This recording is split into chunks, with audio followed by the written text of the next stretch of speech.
आज है 28 तारीख, 2 से 3 दिन बाद 2026 स्टार्ट हो जाएगा।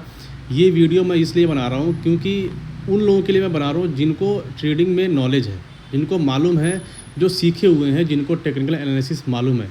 ठीक है, जो लोग सपोर्ट जानते हैं, रेजिस्टेंस जानते हैं, ईएमए क्या होता है वो जानते हैं, कैंडलस्टिक पैटर्न जानते हैं, सब कुछ जानते हैं, लेकिन फिर भी उनका लॉस हो रहा है। तो मैं आपको बता दूं, लॉस आपका सिर्फ इसी वजह से हो रहा है क्योंकि आपको अपने ऊपर कंट्रोल नहीं है, सेल्फ कंट्रोल नहीं है।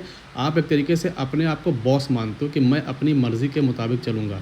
तो ट्रेडिंग में आप अपने मर्ज़ी के मुताबिक नहीं चल सकते हो, मार्केट के मर्ज़ी के मुताबिक चल सकते हो आप लोग। जैसा जैसा मार्केट बिहेव करेगा आपको वैसे वैसे ही बिहेव करना है। और ट्रेडिंग में आपको सब कुछ मालूम है कि मुझे कहाँ एग्ज़िट करना है, कहाँ एंट्री लेना है, क्या मेरा सेटअप है, बस कंट्रोल नहीं है। आपका जब लॉस हो जाता है तो आप उस लॉस को रिकवर करने के चक्कर में अपने ट्रेडिंग रूल को ब्रेक कर देते हो। मान लो आपने ट्रेडिंग में रूल बनाया हुआ है कि मैं सिर्फ दिन में 1 से 2 या 3 ट्रेड करूँगा, उसके बाद मैं ट्रेड नहीं करूँगा। एग्जाम्पल के तौर पे मान लो कि आपका तीनों ट्रेड में लॉस हो गया, तो उसी दिन आप लोग लॉस को रिकवर करने के चक्कर में लग जाते हो। अब जब ही आपने लॉस को रिकवर करने के चक्कर में लग गए तो समझ लो वहाँ पे आपने रूल ब्रेक कर दिया, वहाँ पे आपका प्रॉफिट होगा ही नहीं, आपका लॉस ही लॉस होगा। ये याद रखो कि ट्रेडिंग में रोज़ प्रॉफिट नहीं होता है, कभी कभी लॉस भी होता है, कभी कभी क्या किसी दिन तो 2 दिन 3 दिन लगातार आपका लॉस होता है। लेकिन आप अगर रूल के मुताबिक चलोगे तो एक दिन बड़ा प्रॉफिट आपका होगा। तो सेल्फ़ कंट्रोल होना बहुत ज़रूरी है। इस लाइन में सेल्फ़ कंट्रोल बहुत ज़रूरी है। क्यों? क्योंकि आपको कोई रोकने के लिए इसमें है ही नहीं। जिस भी ब्रोकर पे आप लोग ट्रेड करते हो, चाहे एंजल वन हो गया, ग्रो हो गया, ज़ीरोथ हो गया, कुछ भी हो गया, वहाँ पे ऐसी कोई भी लिमिट नहीं कि आपने 1 ट्रेड किया, 2 ट्रेड किया, 3 ट्रेड किया, उसके बाद लिमिट लगे कि आप इसके बाद ट्रेड नहीं कर सकते हो।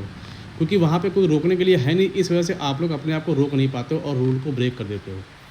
तो वहाँ पर रोकना आपको बहुत ज़रूरी है। ये बहुत जेन्युइन एडवाइस मैं दिया हूँ। सेल्फ़ कंट्रोल बहुत कम लोगों के अंदर होता है, जिनके अंदर होता है वही ट्रेडिंग में प्रॉफिटेबल हो पाते हैं। तो सेल्फ़ कंट्रोल रखो और फ्रेश एक रूल बनाओ कि मुझे ऐसे ऐसे करना है और उस रूल पे स्टिक रहो। बता दूँ, उस रूल पे आप लोग स्टिक रहो, रूल को ब्रेक मत करो। रूल तभी ब्रेक होता है जब आपका लॉस होता है या फिर जो बड़ा प्रॉफिट होता है, तब भी आप लोग रूल ब्रेक कर देते हो कि चलो यार आज तो प्रॉफिट हुआ है, 1-2 ट्रेड मैं और ले लेता हूँ, और वो दोनों ट्रेड आपका लॉस में चला जाता है। तो सेल्फ़ कंट्रोल रखो और रूल के बेस पे ट्रेडिंग करो, प्रॉफिटेबल हो गए एक ना एक दिन।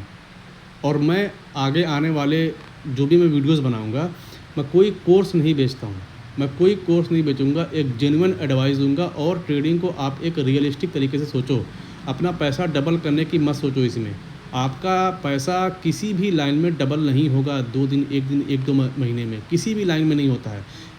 एक ही वो लाइन है जिसमें पैसा डबल होता है, वो है जुआ, और एट द एंड आदमी जुए में बर्बाद हो जाता है। तो ये जुआ नहीं, ये बिज़नेस है। ठीक है, बिज़नेस में लॉस प्रॉफिट दोनों होता है, लेकिन आपको अगर सेल्फ़ कंट्रोल होगा, रिस्क मैनेजमेंट होगा, रूल के मुताबिक अगर आप लोग चलोगे तो एट द एंड आप लोग प्रॉफिट ही रहोगे।